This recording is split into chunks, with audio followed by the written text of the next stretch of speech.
ఈ 21 అవతారాల్ని ఒకసారి వింటే చాలు, వాటి పేర్లు విన్నంత మాత్రం చేత విష్ణు ప్రీతికి పాత్రుడవుతాడు. వేరొక్కసారి జాగ్రత్తగా వినండి. మొట్టమొదట ఆదినారాయణుడు, సనకసనందనాదులు. దాని తర్వాత వచ్చినటువంటిది యజ్ఞవరాహావతారం. యజ్ఞవరాహావతారం తర్వాత నారదుడు. నారదుడి తర్వాత నరనారాయణుడు.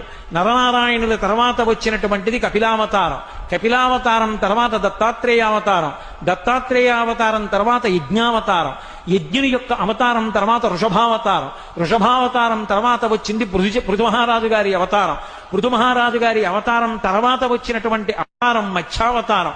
తర్వాత కూర్మావతారం. తర్వాత ధన్వంతరి. తర్వాత మోహిని. తర్వాత నరసింహుడు. తర్వాత వామనమూర్తి. తర్వాత పరశురాముడు. తర్వాత రాముడు.